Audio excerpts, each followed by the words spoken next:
Hello and नमस्कार my dear friends. आज हम पढ़ने वाले हैं about the post fertilization events.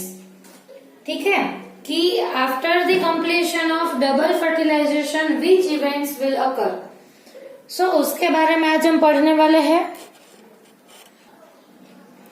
Okay so पहले तो आपको ये याद होना चाहिए कि डबल फर्टिलाइजेशन की लास्ट इवेंट कौन सी थी, उसमें क्या हुआ था डबल फर्टिलाइजेशन में। So in the double fertilization that events are the formation of zygote that is diploid in nature and the formation of pen. Pen यानी लिखने वाली पेन नहीं बेटा, कौन ये पेन का फुल फॉर्म क्या है? Primary endosperm nucleus that is 3N। ठीक है सो हमने इसे क्या बोला था? Triple fusion. ये जो इवेंट है उसे ट्रिपल फ्यूजन बोला था और ये वाली जो इवेंट है दैट इज सिनगेमी। यहां तक हमने पढ़ा था। ठीक है ऐसा ही था ना कि हमने कल क्या पढ़ा था लास्ट में कि zygote formation and the formation of primary endosperm nucleus. Okay so आज बेटा पोस्ट फर्टिलाइजेशन इवेंट्स में हम क्या पढ़ने वाले हैं, कौन सी इवेंट्स इन्वॉल्व है in the post fertilization process. The first is the development of endosperm. पहली इवेंट है जिसमें हम पढ़ने वाले हैं कि पेन में say that is primary endosperm nucleus में से एंडोस्पर्म की फॉर्मेशन कैसे होती है। ठीक है जो दूसरी इवेंट है वो है डेवलपमेंट ऑफ एम्ब्रियो। अभी एम्ब्रियो की डेवलपमेंट किसमें से होगी? जाइगोट में से होगी। ठीक है सो दूसरी जो इवेंट है उसमें हम एम्ब्रियो का डेवलपमेंट पढ़ने वाले हैं। तीसरी जो इवेंट है जो कि जिसमें ओव्यूल है वो सीड में कन्वर्ट हो जाएगा और ओवेरी है which will convert into fruit. ठीक है और जो ओवरी की वॉल रहती है उसे हम फ्रूट वॉल भी बोलते हैं। ठीक है बेटा इतना क्लियर है कि आज हम पढ़ने के वाले हैं development of endosperm from PEN। ये जो पहला पॉइंट है उससे हम स्टार्ट करते हैं। ठीक है सो पहले आपको याद होना चाहिए कि PEN किसमें से बना था। जब दो पोलर न्यूक्लियाई दैट इज जो पोलर न्यूक्लियाई थे वो फ्यूज होके सेकेंडरी न्यूक्लियस जनरेट हुआ था that is diploid in nature and then वो जो स्ट्रक्चर है उसके साथ मेल गैमेट फ्यूज हो गया और फिर बना 3N that is PEN। Okay so अभी हम स्टार्ट करते हैं डेवलपमेंट ऑफ एंडोस्पर्म। ओके बच्चों तो आप यहाँ पे देखो कि PEN मैंने लिखा है that is primary endosperm nucleus which is triploid, ये आपको याद है। ठीक है अभी क्या होगा एंडोस्पर्म की डेवलपमेंट की हम बात कर रहे हैं। ठीक है जो पहला पॉइंट मैंने लिखा था डेवलपमेंट ऑफ एंडोस्पर्म उसकी बात कर रहे हैं, फिर हम एम्ब्रियो डेवलपमेंट की बात करेंगे। ठीक है और एक बात मैं बता दूं कि अगर आपसे कोई पूछे कि पहले एंडोस्पर्म का डेवलपमेंट होता है या एम्ब्रियो का, ठीक है अभी डबल फर्टिलाइजेशन की इवेंट्स तो हो गई, उसमें जाइगोट भी फॉर्म हो गया और पेन भी फॉर्म हो गया that is primary endosperm nucleus. लेकिन अभी पोस्ट फर्टिलाइजेशन की इवेंट में पहला फॉर्मेशन किसका होगा? एंडोस्पर्म का या एम्ब्रियो का। ठीक है सो आपको क्या बताना है वो मैं अभी आपको नहीं बताती। ठीक है आपको मुझे बताना है कि अकॉर्डिंग टू यू पहले किसका फॉर्मेशन होगा, एंडोस्पर्म का या एम्ब्रियो का। ठीक है पोस्ट फर्टिलाइजेशन इवेंट्स में ऐसा मत सोचना कि यहाँ पहले एंडोस्पर्म पड़ा है सो एंडोस्पर्म का होगा। आपको मुझे विथ लॉजिक आंसर लिखना है कि पहले इसका हुआ क्यों। ठीक है दोनों का आंसर मुझे कमेंट बॉक्स में विथ एक्सप्लेनेशन लिख दो। ओके सो ये जो पेन है उसमें से एंडोस्पर्म का फॉर्मेशन होगा by the process of mitosis. अभी यहाँ पे मियोसिस नहीं होगा। ठीक है अभी मियोसिस लिखना ही नहीं है।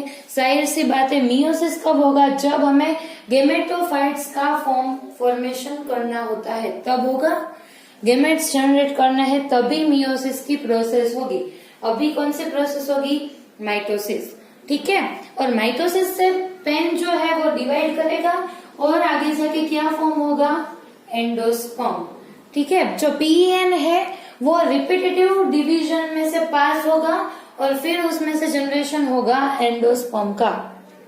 ठीक है, अभी एंडोस्पर्म क्या है? जो कि फूड स्टोर करेगा। एंडोस्पर्म का क्या फंक्शन था बेटा? फूड स्टोर करना। आपने 11th में भी पढ़ा है। ठीक है, सो ये जो एंडोस्पर्म है वो आगे जाके फूड स्टोर करेगा और ये जो फूड है वो एम्ब्रियो के डेवलपमेंट में यूजफुल होगा। ठीक है, सो इतना आपको क्लियर है कि ये जो एंडोस्पर्म है वो फूड स्टोर करेगा और ये जो फूड है वो एम्ब्रियो के डेवलपमेंट में यूटिलाइज हो जाएगा। ठीक है, ओके। इतनी पहला पॉइंट क्लियर है कि जो पेन था उसमें से एंडोस्पर्म जनरेट हुआ by the process of mitosis. अभी एंडोस्पर्म का क्या फंक्शन है? वो फूड स्टोर करता है ताकि जब एम्ब्रियो में से रेडिकल और प्यूम्यूल और भी कई सारी चीजें जो बनेगी उसके डेवलपमेंट में ये फूड जो है वो यूटिलाइज होगा। ठीक है, ओके। सो इतना क्लियर है, वेरी गुड। अभी जो एंडोस्पर्म में मैंने यहाँ पे क्या लिखा है कि अगर हम एंजियोस्पर्म की बात करें, आपको मालूम है कि अगर हम हायर प्लांट्स की बात करें तो सबसे ऊपर वाली जो कैटेगरी है उसमें एंजियोस्पर्म्स आते हैं। ठीक है, और उसके नीचे की जो कैटेगरी रहती है उसमें जिम्नोस्पर्म्स आते हैं। इतना आपको मालूम है। ठीक है, सो ये जो एंजियोस्पर्म है उसमें क्या होता है कि जो एंडोस्पर्म है वो ट्रिप्लॉइड होगा। ठीक है, 3n वो आपको मालूम है क्योंकि अभी हम एंजियोस्पर्म्स के बारे में पढ़ रहे हैं। और ये जो एंडोस्पर्म है वो किसकी प्रोडक्ट है? पोस्ट फर्टिलाइजेशन इवेंट की। ठीक है, हमने क्या पढ़ा बेटा अभी कि एंडोस्पर्म्स के डेवलपमेंट का हम किस में पढ़ते हैं? पोस्ट फर्टिलाइजेशन इवेंट में पढ़ते हैं ना, अभी पढ़ रहे हैं अभी। ठीक है, सो ये जो एंडोस्पर्म है इन एंजियोस्पर्म जो कि ट्रिप्लॉइड है वो पोस्ट फर्टिलाइजेशन इवेंट की प्रोडक्ट है। ठीक है, लेकिन अगर आप जिम्नोस्पर्म की बात करते हो तो उसमें क्या है बेटा? 3n नहीं है एंडोस्पर्म। ठीक है, कैसा है? हेप्लॉइड है। क्यों हेप्लॉइड है? क्योंकि ये प्री फर्टिलाइजेशन इवेंट की प्रोडक्ट है। ध्यान से याद रखना बेटा कि जिम्नोस्पर्म में जो एंडोस्पर्म रहता है वो प्री फर्टिलाइजेशन इवेंट की प्रोडक्ट है। ठीक है, आपको मालूम है कि फर्टिलाइजेशन के बाद ही जो स्ट्रक्चर बनता है वो 2n रहता है, डिप्लॉइड। लेकिन इन जिम्नोस्पर्म जो एंडोस्पर्म है वो हेप्लॉइड है because in this endosperm is the product of pre fertilization events. ठीक है, इतना आपको याद रखना है। कहीं से भी आपको ट्विस्ट करके कोई भी क्वेश्चन डाल दे तो आपको आना चाहिए कि जिम्नोस्पर्म में हेप्लॉइड है, एंजियोस्पर्म में ट्रिप्लॉइड है। ठीक है, एक में पोस्ट फर्टिलाइजेशन इवेंट की प्रोडक्ट है और यहाँ पे प्री फर्टिलाइजेशन इवेंट की प्रोडक्ट है। ठीक है, इतना क्लियर है। अभी ये जो प्रोसेस है ये हमें डिटेल में पढ़नी है कि कैसे पेन में से एंडोस्पर्म जनरेट होता है। ठीक है, ये जो माइटोसिस मैंने यहाँ पे सिर्फ लिखा है इसके बारे में भी हमें डिटेल में पढ़ना है। ठीक है, और आप यहाँ पे देखो कि मैंने लिखा है टाइप्स ऑफ एंडोस्पर्म फॉर्मेशन, यानी कि ये जो स्टेप है उसकी बात हम यहाँ पे करने वाले हैं। ठीक है, ये जो 3 टाइप दिए हैं ये इस प्रोसेस के हैं। ठीक है, ये तो मैंने इसका फंक्शन लिखा है। ठीक है, okay. So types of endosperm formation, there are 3 types of endosperm formation. One is nuclear, second is cellular and third is halobial. अभी ये कैसे टाइप है ये अभी मैं आपको बता देती हूँ। पहले हम न्यूक्लियर जो प्रोसेस है उसके बारे में पढ़ेंगे, फिर सेल्यूलर और फिर मैं आपको हेलोबियल जो प्रोसेस है उसके बारे में बता दूंगी। ठीक है, इतना क्लियर है, इसमें आपको कोई डाउट नहीं होना चाहिए। ठीक है, और आपको मुझे क्या बताना है? पहले एंडोस्पर्म का फॉर्मेशन होगा या एम्ब्रियो का फॉर्मेशन होगा। ठीक है, कोई दिक्कत तो नहीं? ओके, अभी ये जो प्रोसेस है हम जूम करने वाले हैं। ठीक है, और इसके जो 3 टाइप यहाँ पे दिए हैं विथ एग्जाम्पल्स हम अभी पढ़ लेते हैं, ठीक है। So let's start. ओके बेटा, सो पहला जो था दैट इज न्यूक्लियर डिवीजन, ठीक है। सो ये न्यूक्लियर डिवीजन में क्या हो रहा है बेटा, आपको ये जो टर्म है अगर उसे ध्यान से देखो तो ही आपको आइडिया आ जाएगा कि न्यूक्लियर डिवीजन में क्या हो रहा है। क्या होगा कि न्यूक्लियस का डिवीजन होगा, ठीक है। आपको मालूम है बेटा कि माइटोसिस की प्रोसेस में दो प्रोसेस इन्वॉल्व है, one is karyokinesis and second is cytokinesis, ठीक है। ये अगर दोनों प्रोसेस हो जाए तभी माइटोसिस की प्रोसेस कंप्लीट होगी, ठीक है। मालूम है आपको कैरियोकाइनेसिस में क्या हो रहा है बेटा कि न्यूक्लियस का डिवीजन हो रहा है एंड साइटोकाइनेसिस में सेल वॉल फॉर्मेशन का जो स्टेप है वो होगा, ठीक है। That is cellular division. अभी यहाँ पे जो पहला टाइप था एंडोस्पर्म फॉर्मेशन का दैट इज न्यूक्लियर डिवीजन। सो इसमें क्या होगा, ध्यान से पढ़ना है बेटा आपको, ओके। सो ये मैंने क्या लिखा है यहाँ पे, जाइगोट है, ठीक है। और ये जो है वो प्राइमरी एंडोस्पर्म न्यूक्लियस और ये हमारा जाइगोट है, ठीक है। अभी क्या होगा, हम एंडोस्पर्म डेवलपमेंट की बात कर रहे हैं तो किसका डिवीजन हम करने वाले हैं, पेन का, ठीक है। और ये जो न्यूक्लियर डिवीजन है उसमें क्या होता है कि ये जो प्राइमरी एंडोस्पर्म न्यूक्लियस है यहाँ पे, ठीक है, वो डिवाइड कर जाएगा यहाँ पे जाइगोट। ये जो है ये माइटोसिस की प्रोसेस के थ्रू डिवाइड कर जाएगा, ठीक है। और यहाँ पे अभी सेल वॉल फॉर्मेशन नहीं हुई है। क्या बोल रही हूँ मैं, सिर्फ न्यूक्लियस का डिवीजन हुआ है, मैंने यहाँ पे ऐसा सेल वॉल फॉर्मेशन नहीं दिखाया है, ठीक है। सो इसमें क्या होगा पहले बेटा कि ये इसका जो न्यूक्लियस है वो डिवाइड करना शुरू करेगा, ठीक है। एक कैरियोकाइनेसिस हुआ तो कितने फॉर्म होंगे, 2, ठीक है। फिर ये फर्दर ये वाला जो न्यूक्लियस है और ये वाला दोनों न्यूक्लियस है वो फर्दर आगे जाके क्या करेंगे, कैरियोकाइनेसिस, ठीक है। सो उसकी वजह से क्या होगा बेटा कि यहाँ पे जाइगोट तो है लेकिन यहाँ पे कितने सारे न्यूक्लियस फॉर्म होना स्टार्ट हो जाएंगे, ठीक है। क्योंकि दो जो न्यूक्लियस है उसमें से वो डिवाइड करेंगे और दूसरे न्यूक्लियस भी फॉर्म होंगे, ठीक है। सो इस तरीके से यहाँ पे आप देख लो कि कितने सारे न्यूक्लियस फॉर्म हो जाएंगे, ठीक है, by the process of karyokinesis. लेकिन अभी यहाँ पे साइटोकाइनेसिस की प्रोसेस नहीं हुई, यानी कि ये जो सारे न्यूक्लियस है अभी इसके सराउंडिंग में सेल वॉल फॉर्मेशन होना स्टार्ट नहीं हुआ, ठीक है।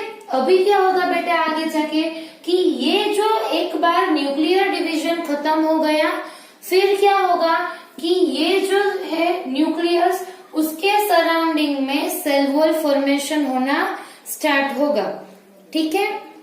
अभी एक और बात सुन लो कि माइटोसिस की प्रोसेस तभी खत्म होगी जब सेल्स फॉर्म हो जाएंगे, क्योंकि एंडोस्पर्म है जो कि उसमें सेल्स है, ठीक है, सिर्फ न्यूक्लियस तो नहीं है।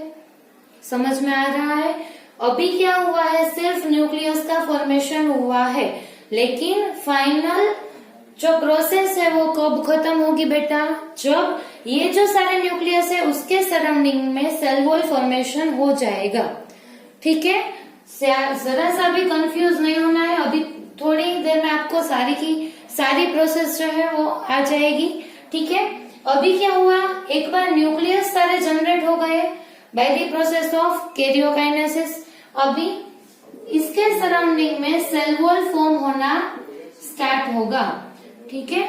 यहाँ पे आप देख लो, और सेल वॉल फॉर्म होना स्टार्ट कहाँ से होगा, ये जो पेरीफेरी है वहां से स्टार्ट होगा, ठीक है। ये जो न्यूक्लियस है उसके सराउंडिंग में सेल वॉल फॉर्म होना स्टार्ट हो रहा है, ठीक है। अभी ये सारे क्या बन गए, सेल्स बन गए। फिर क्या होगा, यहाँ पे न्यूक्लियस तो भी है कितने सारे, ठीक है। फिर यहाँ स्टार्ट होगा सेल वॉल फॉर्मेशन, इसके अंदर न्यूक्लियस तो है ही, ठीक है, न्यूक्लियस के सराउंडिंग में सेल वॉल फॉर्म होना स्टार्ट हो गया। ठीक है, सो ये जो प्रोसेस है वो सेंट्रीपिटल ऑर्डर में स्टार्ट होगी, बाहर की डायरेक्शन में पहले सेल वॉल फॉर्म होगी, फिर अंदर जाएगी, फिर और अंदर। ठीक है, इस तरीके से सेल वॉल फॉर्मेशन होता है। ठीक है, लेकिन आप यहाँ पे देख लो कि अभी भी कुछ न्यूक्लियाई है जिसके सराउंडिंग में सेल वॉल का फॉर्मेशन नहीं हुआ। ठीक है, क्या मैंने बोला कि अभी भी कुछ ऐसे न्यूक्लियाई बच गए हैं जिसके सराउंडिंग में सेल वॉल का फॉर्मेशन नहीं हुआ। ठीक है, उसे क्या बोलते हैं, फ्री न्यूक्लियाई। ये जो सारे हैं वो क्या है, फ्री न्यूक्लियाई है। ठीक है, कितने सारे न्यूक्लियस बीच में है लेकिन उसके सराउंडिंग में सेल वॉल की फॉर्मेशन नहीं हुई। ठीक है, सो ऐसी जो डिवीजन की प्रोसेस रहती है उसे बोलते हैं न्यूक्लियर डिवीजन और फ्री न्यूक्लियर डिवीजन। अभी माइटोसिस खत्म हो गया क्योंकि सेल वॉल फॉर्म हो गई है, लेकिन थोड़े से न्यूक्लियस जो है वो बीच में ऐसे रिमेन रह गए। ठीक है, अभी उसके सराउंडिंग में सेल वॉल फॉर्मेशन नहीं होगी। समझ में आया बेटा? सो ऐसी जो कंडीशन है वो आपको किसमें देखने को मिलती है, इसका जो एग्जांपल है दैट इज कोकोनट। ठीक है, वो आपने हरा वाला जो नारियल होता है जिसका नारियल पानी हम पीते हैं, ठीक है, वो आपने देखा है, ऐसा जो हरा वाला ये जो ग्रीन पोर्शन है, ठीक है, इसमें स्ट्रॉ डाल के हम पीते हैं। हो गया इमेजिन। इसमें क्या होता है बेटा कि इसके बीच में जो पानी रहता है जो हम पीते हैं वो क्या है, फ्री न्यूक्लियाई। ठीक है, क्या है बेटा, फ्री न्यूक्लियाई है। और यहाँ पे इसके अंदर देखो जो व्हाइटिश, जिसे हम मलाई बोलते हैं, कर्नेल वाला पोर्शन जो व्हाइटिश रहता है अंदर की साइड, ठीक है, वो क्या है, ये जो एंडोस्पर्म का जो सेल्यूलर एंडोस्पर्म है उसका पोर्शन है।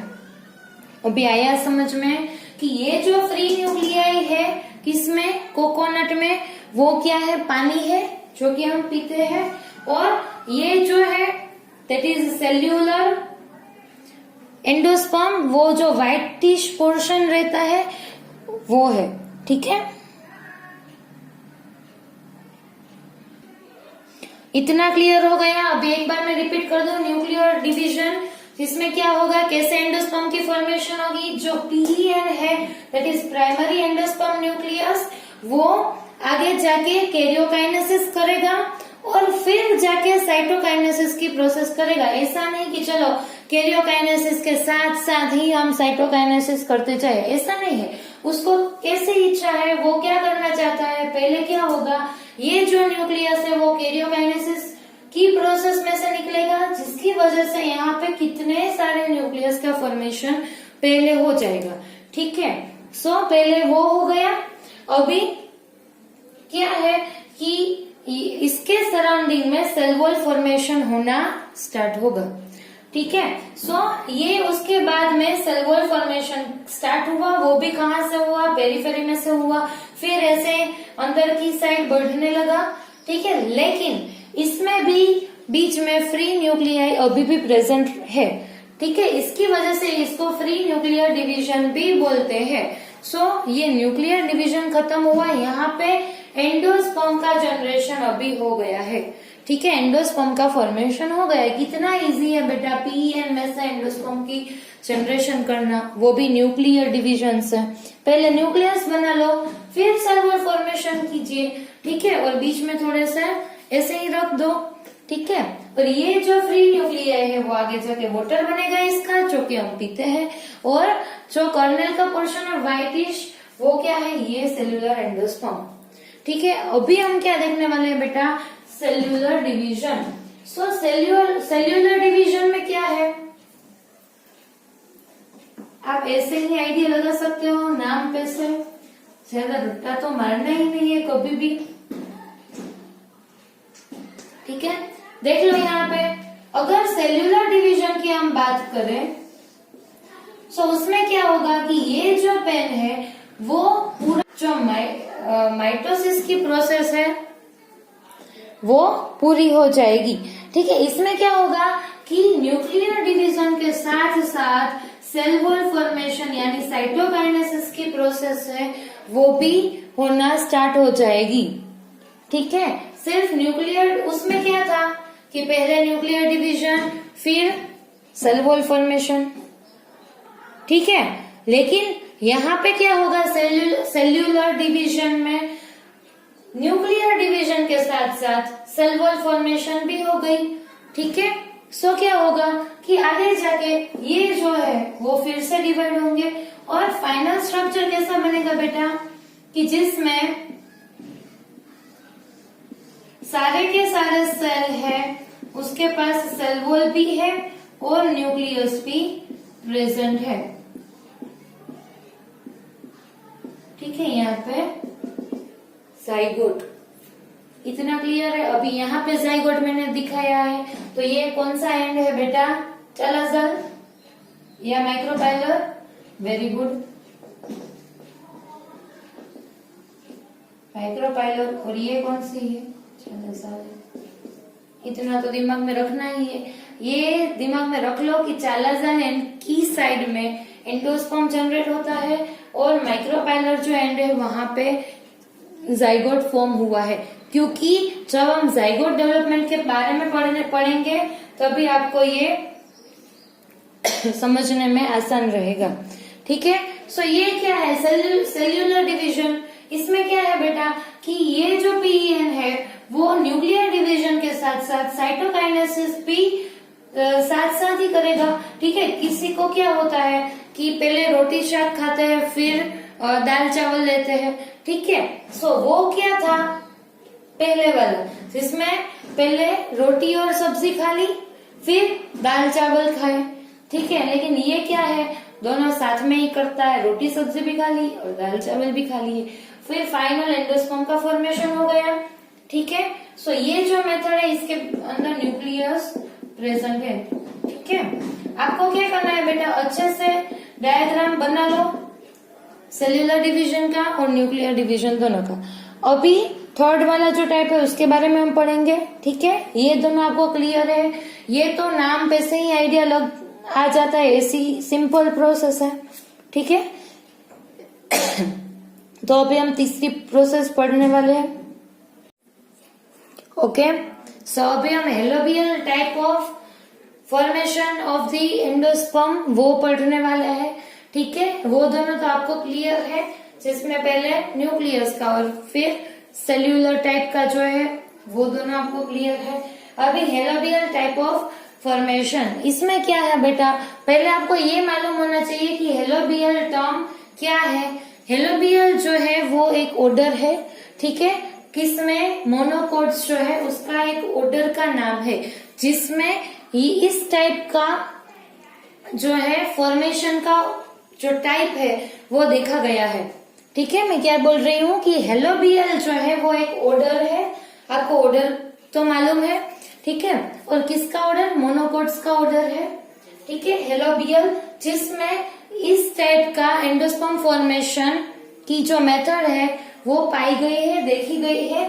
ठीक है, सो ये अभी हम पढ़ने वाले हैं। इसमें क्या होता है बेटा, हेलोबियल टाइप ऑफ फॉर्मेशन में जो प्राइमरी एंडोस्पर्म न्यूक्लियस है, ठीक है, वो पहले क्या करेगा, माइटोसिस की कंप्लीट प्रोसेस करेगा। कैसी, माइटोसिस की कंप्लीट प्रोसेस यानी कैरियोकाइनेसिस प्लस साइटोकाइनेसिस दोनों कर देगा। ठीक है, कैरियोकाइनेसिस भी होगा और साइटोकाइनेसिस भी होगा। ठीक है, इसका मतलब यहाँ पे दो सेल का फॉर्मेशन हो गया। ठीक है, जिसमें जो नीचे वाला जो सेल था that is at the chalazal end, वहां पे जो सेल है, ये फिगर में भी आप देख सकते हो कि ये जो पीईएन है वो डिवाइड कर गया और प्लस में सेल वॉल की भी फॉर्मेशन हुई, यानी दो सेल्स फॉर्म हो गए। जो छोटा वाला जो सेल है वो चालाज़ल एंड पे बना और जो बड़ा वाला है वो अपर साइड में फॉर्म हुआ।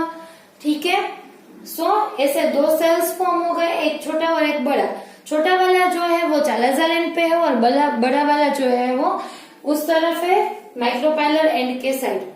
ठीक है, अभी क्या होगा कि ये जो है सेल, जिसका फिर क्या होगा, फिर ये जो है वो शिफ्ट हो जाएगा किसमें, न्यूक्लियर डिवीजन में। ध्यान से सुनो, पहले कंप्लीट माइटोसिस हुआ एक बार, कितनी बार, एक बार, ये आपको याद रखना है। हेलोबियल टाइप में जो पहला डिवीजन होता है वो कंप्लीट माइटोसिस होता है। फिर जो दूसरा होगा और आगे कई सारे होंगे, उसमें क्या होगा, सिर्फ कैरियोकाइनेसिस होगा, साइटोकाइनेसिस नहीं होगा। ठीक है, अभी क्या हुआ कि ये जो छोटा वाला जो सेल है उसका न्यूक्लियस डिवाइड हुआ और ये जो बड़ा वाला सेल है उसका न्यूक्लियस भी डिवाइड हुआ। अभी आप देखो कि इसके न्यूक्लियस के डिवीजन से इतने सारे फॉर्म हो गए और इससे दो, ऐसा तो नहीं है। क्या ये आपको शो करता है कि इसके डिवीजन का रेट क्या है, ज्यादा है कंपेयर टू दिस सेल। ठीक है, क्या मैंने बोला, ये जो सेल है उसकी डिवीजन की रेट ज्यादा होगी, ये थोड़े से समय में ज्यादा डिवीजन कर देगा और ज्यादा नंबर में न्यूक्लियस फॉर्म कर देगा। ठीक है, लेकिन ये जो सेल है उसका डिवीजन का रेट कम होगा, यानी डिवाइड करेगा लेकिन इसकी कंपेयर में स्लो है। ठीक है, सो ये क्लियर हो गया अभी आपको। अभी क्या होगा, एक बार न्यूक्लियस का डिवीजन हो गया, अभी क्या होगा, सेल वॉल फॉर्मेशन होगी। सेल वॉल फॉर्मेशन तो सब में होगी क्योंकि कंप्लीट माइटोसिस की प्रोसेस के बाद ही एंडोस्पर्म का जनरेशन होता है। ठीक है, इसीलिए मैंने लिखा था कि पीई में से माइटोसिस होगा और एंडोस्पर्म का जनरेशन होगा। ठीक है, अभी क्या होगा, फिर से सेल वॉल फॉर्मेशन स्टार्ट हो गई। एक बार न्यूक्लियर डिवीजन हो गया, फिर सेल वॉल फॉर्मेशन हुई। ठीक है, और ये कंप्लीट एंडोस्पर्म का जनरेशन हो गया। ठीक है, बहुत ही इजी है, एक बार मैं रिपीट कर देती हूँ। इसमें क्या होगा कि पहले पीईएन जो है वो साइटोकाइनेसिस, कंप्लीट माइटोसिस होगा, करेगा, जिसमें साइटोकाइनेसिस भी है और कैरियोकाइनेसिस भी है। ठीक है, इसकी वजह से यहाँ पे दो सेल्स जनरेट हो गए। अभी जो एक छोटा सा सेल बना और एक बड़ा वाला बना, जो बड़ा वाला सेल बना उसके न्यूक्लियस की डिवीजन की रेट ज्यादा थी कंपेयर टू ये जो छोटा वाला जो सेल है उसकी न्यूक्लियस के कंपेयर में। फिर ये जो न्यूक्लियस है वो कैरियोकाइनेसिस की प्रोसेस करने लगा और कितने सारे न्यूक्लियस फॉर्म हो गए, और ये जो है वो भी कैरियोकाइनेसिस करने लगा, लेकिन इसकी रेट कम थी, सो इसकी वजह से यहाँ पे कम न्यूक्लियस का फॉर्मेशन हुआ। फिर आगे जाके सेल वॉल फॉर्मेशन होने लगा। ठीक है, after the completion of nuclear division अभी सेल वॉल फॉर्मेशन स्टार्ट हो गई। ठीक है, इसकी वजह से कंप्लीट एंडोस्पर्म जनरेट हो गया है। इतना क्लियर है।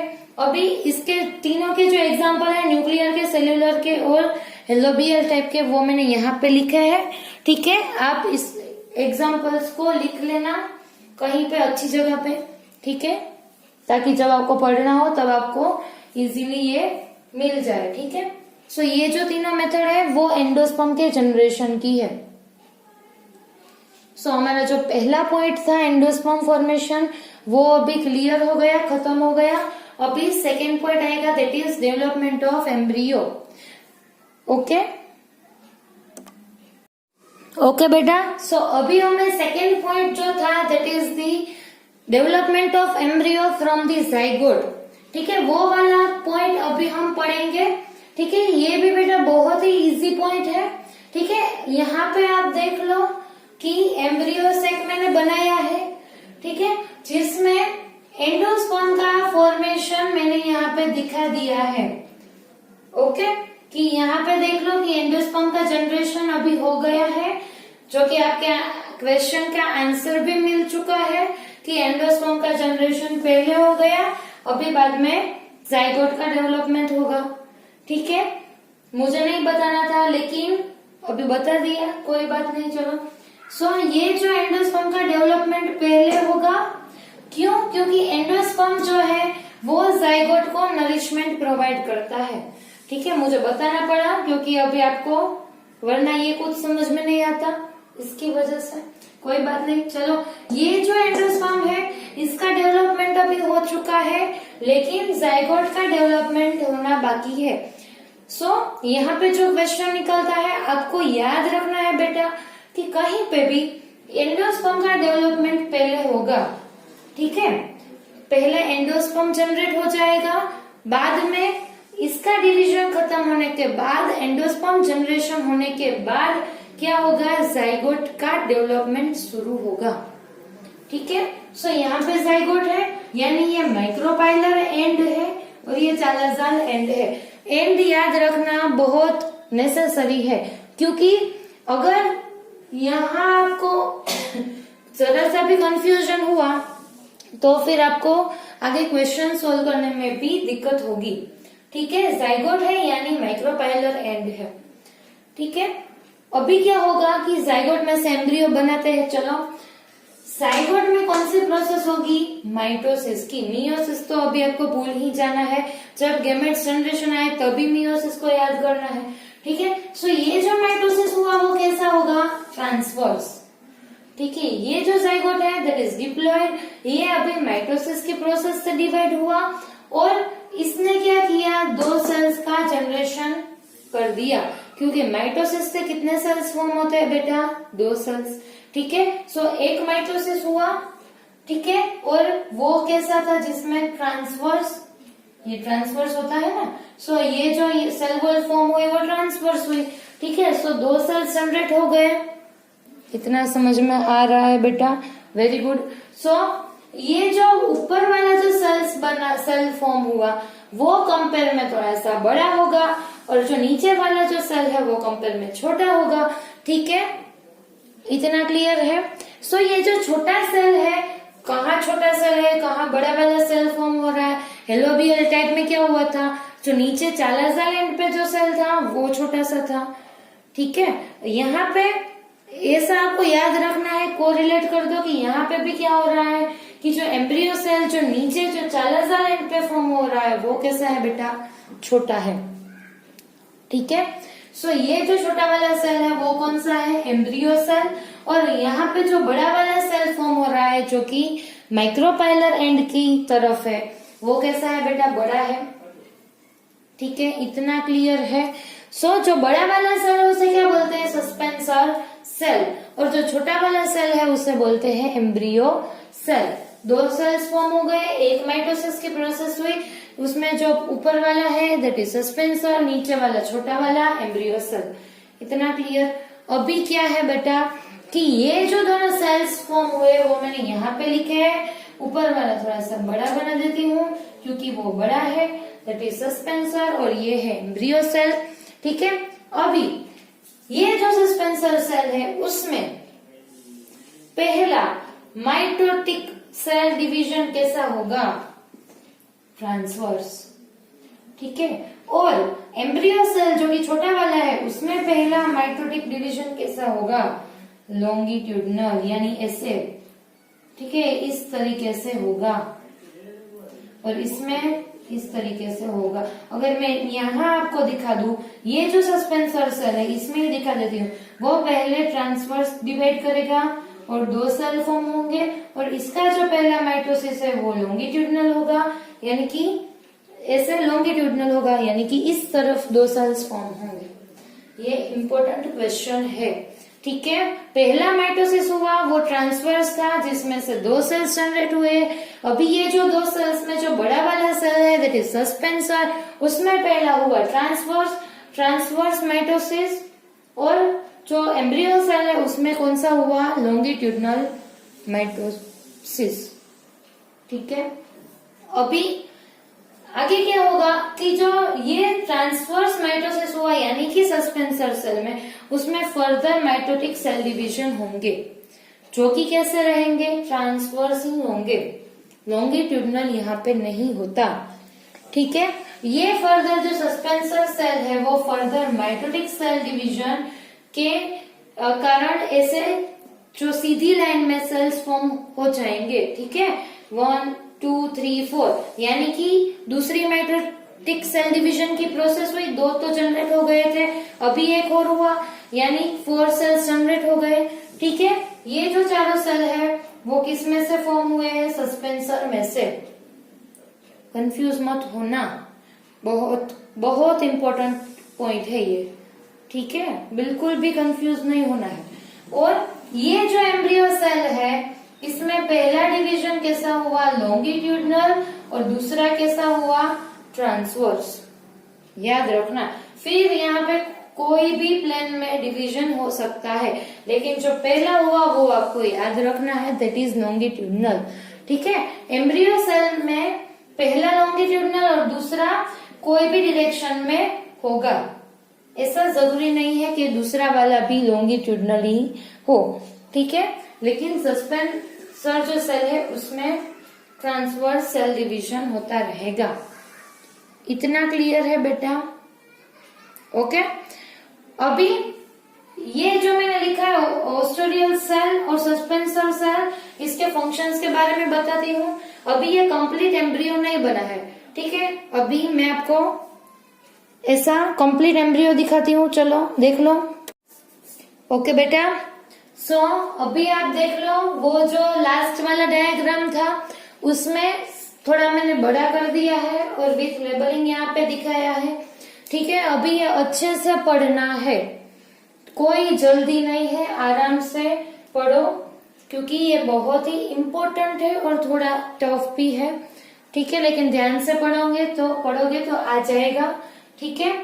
हमने उस डायग्राम में क्या लिखा था, ओस्टेरियल सेल वो मैंने लिखा था, सस्पेंसर सेल लिखा था, और ये जो ग्लोब्यूलर एम्ब्रियो मैंने उसमें दिया था, उसमें थोड़ा सा माइटोसिस की प्रोसेस ज्यादा करवा दी, ठीक है। वो जो छोटा सा था डायग्राम मैं यहाँ पे बनाती हूँ कि 1 2 3 4 4 और ये इसमें 2 माइटोसिस हुई, ऐसा कुछ डायग्राम था, ठीक है।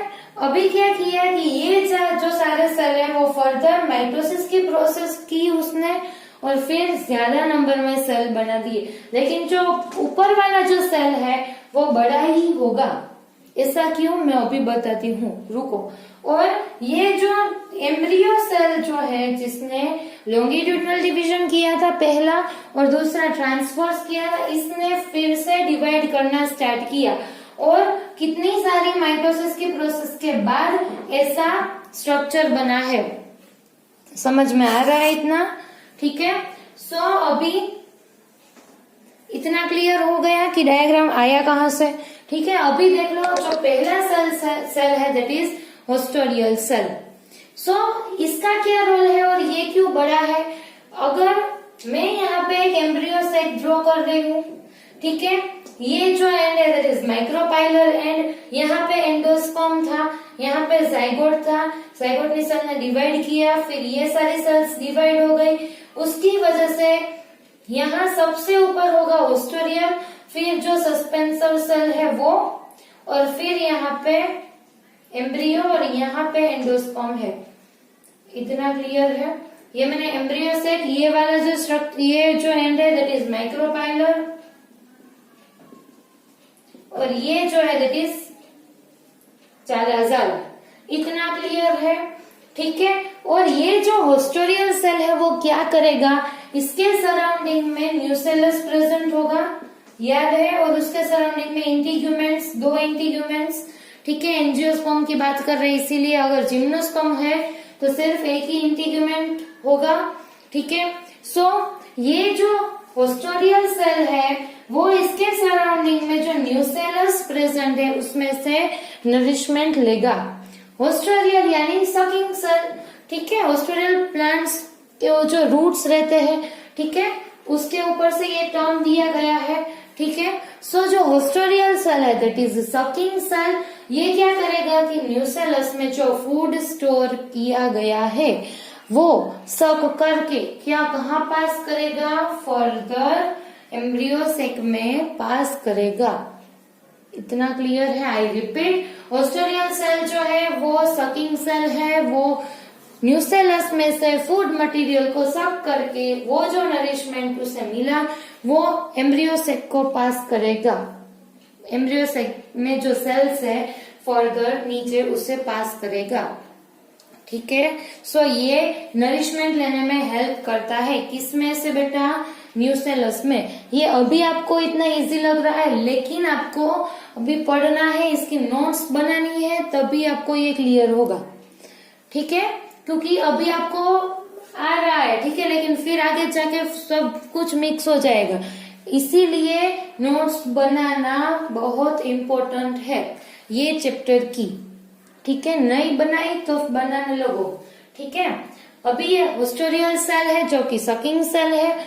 अभी उसके नीचे जो सेल्स दिए हैं जो कि सस्पेंसर सेल्स है, वो हमने ये वाली फिगर में भी दिखाए हैं, ठीक है। सो ये जो बीच वाले सेल है वो सस्पेंसर सेल है।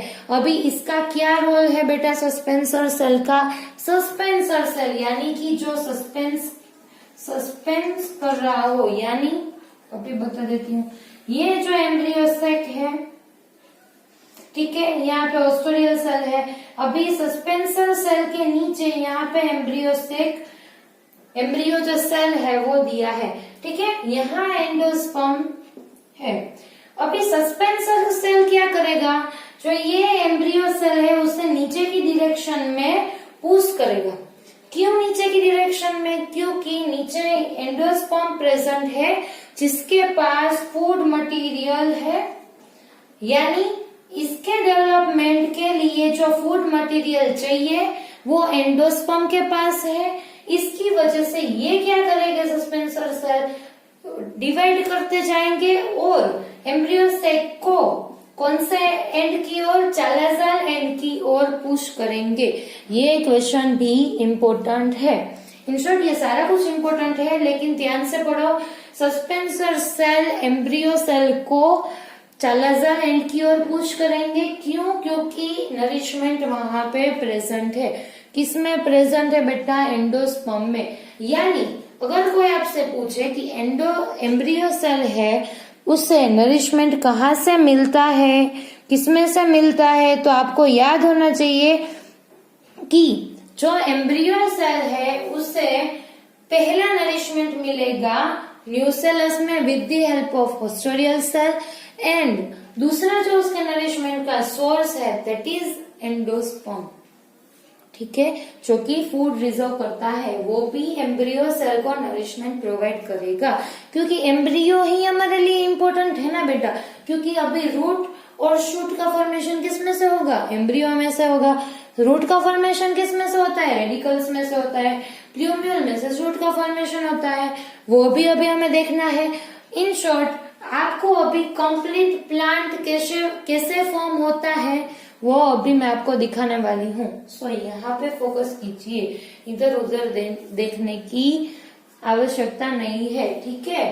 अभी ये जो सेल है ओस्टोरियल का मालूम हो गया, सस्पेंसर सेल का भी फंक्शन आपको क्लियर हो गया। अभी क्या होगा कि ये जो सस्पेंसर सेल के डिवीजन से ये जो सारे सेल्स फॉर्म हुए हैं उसमें से जो टर्मिनल सेल होगा, कौन सा बेटा? टर्मिनल, यानी लास्ट वाला जो सेल होगा, ठीक है, उसका नाम क्या है? हाइपोफाइसिस। हाइपो यानी नीचे, ठीक है। सो यहाँ पे आप देखो सबसे अपर वाला जो सेल है दैट इज ओस्टोरियल सेल, और लास्ट वाला सेल कौन सा है बेटा? हाइपोफाइसिस। जो ये वाला मैंने यहाँ पे दिखाया है। अभी हाइपोफाइसिस में से कहा से आया हाइपोफाइसिस? सस्पेंसर सेल में से, याद रखना। हाइपोफाइसिस में से क्या जनरेट होगा? रेडिकल, ठीक है, और रेडिकल फर्दर क्या बना लेगा? रूट कैप, ठीक है। जो हाइपोफाइसिस जो है वो पर्टिकुलर किसके फॉर्मेशन में हेल्प करता है? रूट कैप के फॉर्मेशन में। रूट कैप तो मालूम है ना आपको, आपने 11th में भी पढ़ा है रूट कैप, ठीक है। उसके फॉर्मेशन में हाइपोफाइसिस हेल्प करेगा। इतना क्लियर हुआ, ठीक है। अभी यहाँ पे आ जाओ। अभी इसका शेप कैसा है बेटा? ग्लोब्यूलर शेप है। आपकी टेक्स्ट बुक में हार्ट शेप दिया है एम्ब्रियो का, फिर टॉर्पेडो शेप जो दिया है वो कैसा है वो भी अभी हम देख लेते हैं, ठीक है। बहुत इजी है, लेकिन यहाँ पे फोकस कीजिए, ठीक है। ये जो ग्लोब्यूलर एम्ब्रियो अभी है, इतना तो क्लियर हुआ कि ग्लोब्यूलर कैसे बना, ओके। सो ये ग्लोब्यूलर एम्ब्रियो वाला स्टेज हमने देख लिया।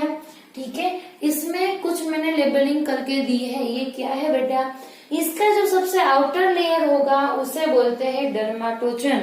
डर्माटोजन यानी डर्मल, यानी कि जो लेयर रहती है आउटर लेयर, उसके फॉर्मेशन में हेल्प करेगा, दैट इज डर्माटोजन। ठीक है, उसके अंदर जो सेल्स जो है दैट इज, उसके अंदर कौन सी है, जो ग्राउंड मेरिस्टेम। ठीक है, सो ग्राउंड मेरिस्टेम फॉर्म होगी और सबसे अंदर जो सेल्स है दैट इज प्रोकेम्बियम। ठीक है, कि प्रोकेम्बियम जो है वो सबसे बीच में होगी। प्रोकेम्बियम है जो कि जिसमें से आगे जाके क्या होगा, शूट का फॉर्मेशन होगा। किसका होगा बेटा, शूट का फॉर्मेशन होगा। मैंने यहाँ पे लिख के दिया है। सो इतना क्लियर है, ओस्टोरियल सेल, सस्पेंसर सेल, हाइपोफाइसिस, प्रोकेम्बियम जिसमें से शूट का फॉर्मेशन, ग्राउंड मेरिस्टेम, डर्माटोजन, इतना क्लियर है। अभी ग्लोब्यूलर स्ट्रक्चर है, अभी हमें हार्ट शेप बनाना है और फिर टॉर्पेडो बनाना है। थोड़ा सा लेंथी है लेकिन यहाँ पे ध्यान दो, बहुत इजी होगा। और एक बात कि यहाँ पे जो दो सेल है, ठीक है, जो कि फर्दर क्या बना लेंगे, रूट टिप। ठीक है, ये जो लेयर है यहाँ पे दो सेल्स होंगे जो अपर वाले पोर्शन में होंगे, ये ग्लोब्यूलर एम्ब्रियो के, जो कि रूट टिप का फॉर्मेशन कर देंगे। ठीक है, और ये जो है हाइपोफाइसिस, ये रूट, उसके ऊपर रूट कैप बना लेंगे। इतना क्लियर है। अब इसमें कहीं कोई डाउट है तो मुझे बोल दो, कैसे बोला, कमेंट बॉक्स में कमेंट कर देना। ठीक है, अभी क्या करना है कि ये जो ग्लोब्यूलर है उसमें से अभी हमें हार्ट शेप बनाना है। मैंने आपको बोला था कि जाइगोट में से एम्ब्रियो तो बनेगा लेकिन कोटिलिडोन्स भी हमें बनाने हैं, क्योंकि एंजियोस्पर्म में मोनोकोट और डाइकोट रहते हैं। ठीक है, सो कोटिलिडोन्स अभी हम बना देते हैं। ठीक है, ये जो अभी आप यहाँ पे देख लो, ग्लोब्यूलर में से हार्ट शेप कैसे बनता है और फिर टॉर्पेडो शेप कैसे फॉर्म होता है। ठीक है, ये जो आप यहाँ पे देख सकते हो, ये जो एक्सिस है, जो बीच के जो सेल्स रहते हैं वो भी अभी डिवाइड कर रहे हैं, अभी ग्रोथ हो रहा है। ठीक है, सो माइटोटिक सेल डिवीजन अभी शुरू है यहाँ पे। सो ये जो बीच की लाइन रहती है उसे एम्ब्रियोनल एक्सिस बोलते हैं। क्या बोलते हैं, एम्ब्रियोनल एक्सिस। अभी यहाँ के जो सेल्स है उसके पास ज्यादा एरिया नहीं है। ठीक है, लेकिन यहाँ पे जो सेल्स है उसके पास ज्यादा एरिया है। ठीक है, इसके पास ज्यादा जगह है, ठीक है, ग्रोथ करने के लिए, लेकिन इसके पास यहाँ पे सेल्स के नंबर ज्यादा होने की वजह से बीच वाले जो सेल है उसका सेल डिवीजन का रेट कैसा रहता है, स्लो रहता है। ठीक है, लेकिन जो ये सराउंडिंग के जो सेल है उसका सेल डिवीजन का रेट क्या रहता है बेटा, ज्यादा रहता है, और वो आगे डिवाइड करके ऐसे नीचे की ओर आ जाता है, और ये क्या बन गया बेटा, हार्ट शेप्ड स्ट्रक्चर। यहाँ पे मैंने दिखाया है। ठीक है, ये वाला जो है उसका कि एम्ब्रियोनल एक्सिस है। ठीक है, ये जो है अभी बाहर वाले जो सेल्स है वो ज्यादा डिवाइड कर गए और फिर कैसा स्ट्रक्चर फॉर्म हो गया बेटा, हार्ट शेप्ड स्ट्रक्चर बन गया है। ठीक है, इतना क्लियर है हार्ट शेप्ड स्ट्रक्चर कैसे बनता है। ओके, सो ये अभी आपको क्लियर हो गया।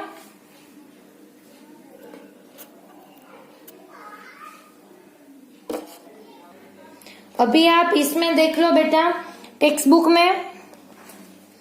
ठीक है, यहाँ पे देखो ग्लोब्यूलर जो स्ट्रक्चर है उसके बाद ये हार्ट शेप्ड स्ट्रक्चर दिया है, अपनी टेक्स्ट बुक में देख लेना।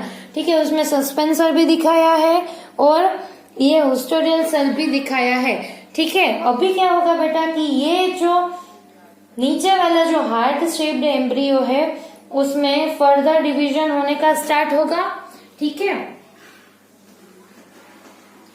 और ये जो फर्दर डिवीजन होते होते ये जो दोनों स्ट्रक्चर फॉर्म हुए वो क्या कर जाएंगे, ट्विस्ट कर जाएंगे, यानी कि कर्व फॉर्म हो जाएगा। ठीक है, ये जो दोनों स्ट्रक्चर है ये दोनों कर्व हो जाएंगे, यानी ऐसा कुछ स्ट्रक्चर फॉर्म हो जाएगा। यहाँ पे देख लो कि ये वाला जो है ए बी, सो ये ए वाला जो पोर्शन है वो है, और यहाँ पे जो बी वाला है यानी कि ये वाला पोर्शन है। ठीक है, यहाँ बीच में है एम्ब्रियोनल एक्सिस। ठीक है, और ये कंप्लीट हो गया, यहाँ सस्पेंसर सेल है और ये ओस्टेरियल सेल। ठीक है, सो ये अभी जो दोनों स्ट्रक्चर फॉर्म हुए वो क्या है हमारे बेटा, कोटिलीडोन। ठीक है, ये क्या फॉर्म हो गए, ए और बी कोटिलीडोन फॉर्म हो गए, ये एम्ब्रियोनल एक्सिस है। फिर यहाँ पे क्या होगा, जो प्रोकैम्बियम के जो सेल्स है ये यहाँ पे क्या जनरेट करेंगे, प्लूम्यूल, जिसमें से शूट फॉर्म होगा, और यहाँ पे अपर वाली जो पोर्शन है यहाँ पे क्या होगा फॉर्म, रेडिकल फॉर्म होगा, जिसमें से रूट का फॉर्मेशन होगा। फिर सस्पेंशन एज इट इज है और ओस्टेरियल सेल एज इट इज रहेगा। ये जो स्ट्रक्चर है उसे बोलते हैं torpedo shaped, that is mature one. ठीक है, इतना क्लियर हो गया। पहले ग्लोब्यूलर था जिसमें से सेल्स ने फिर से फर्दर डिवाइड किया, और बाहर वाली जो सेल्स थी उसकी डिवीजन का रेट अंदर वाले जो सेल्स थे उसके कंपेयर में ज्यादा था, जिसकी वजह से ये जो स्ट्रक्चर है वो थोड़ा सा नीचे आ गया, जिसकी वजह से हार्ट शेप्ड स्ट्रक्चर फॉर्म हुआ। अभी फर्दर डिवीजन होने की वजह से ये जो दोनों स्ट्रक्चर है वो कर्व्ड हो गए, और जो कि हमारा बन गया कोटिलीडोन। बीच में एम्ब्रियोनल एक्सिस है जिसमें रेडिकल और प्लूम्यूल रहता है। रेडिकल में से रूट फॉर्म होगा, प्लूम्यूल में से शूट फॉर्म होगा। इतना क्लियर है बेटा? ठीक है, अभी हमने इस लेक्चर में जो पढ़ा उसकी नोट्स बना लेना। अभी हम यहाँ तक रखते हैं। अभी एम्ब्रियो में जो दूसरे स्ट्रक्चर्स जो आएंगे उसकी स्टोरी अभी यहाँ से टू बी कंटिन्यू हम नेक्स्ट लेक्चर में स्टार्ट करेंगे। ठीक है, यहाँ पे खत्म नहीं हो गया। ठीक है, लेकिन अगर मैं इससे ज्यादा करवा दूं आपको तो आपको कंफ्यूजन होने के चांसेस ज्यादा है। ठीक है, इसकी वजह से यहाँ से ये जो अभी आपके जो नए नए नाम आए हैं उसके ऊपर लिख लो, नोट्स बना लो। और कोटिलीडोन बना लिया हमने, एम्ब्रियो बना लिया, एंडोस्पर्म जनरेट कर दिया। इतना क्लियर है बेटा? Okay, globular then heart shaped then torpedo. हमने कहा से स्टार्ट किया था बेटा? एंडोस्पर्म के जनरेशन से, that is from PEN, mitosis division हुआ। फिर उसके जो टाइप्स थे न्यूक्लियर, सेल्यूलर एंड कौन सा टाइप था, हेलोबियल। ठीक है, सो ये जो सारे टाइप और उसके एग्जांपल्स मैंने आपको लिखवाए, वो सारे टाइप्स मैंने आपको क्लियर किए। फिर हमने एम्ब्रियो की जनरेशन के बारे में पढ़ा जिसमें जाइगोट ने पहला माइटोसिस सेल डिवीजन किया था जो कि ट्रांसवर्स था।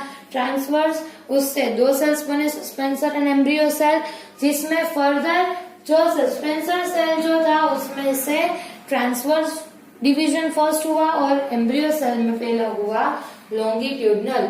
ठीक है, और फिर फर्दर माइटोसिस की डिवीजन होते होते ऐसा स्ट्रक्चर फॉर्म हो गया जिसके सारे लेबलिंग मैंने यहाँ पे दिए हैं।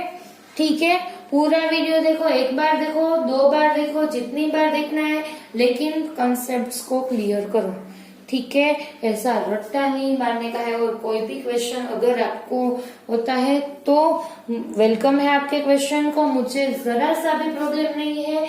आप जितने ज्यादा क्वेश्चंस मुझे पूछते हो उतना मुझे ज्यादा अच्छा लगता है।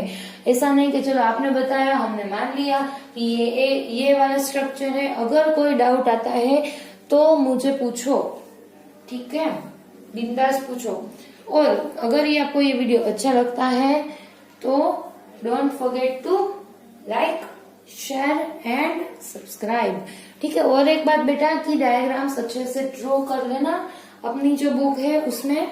ठीक है, okay, thank you so much बेटा for watching this video. Thank you.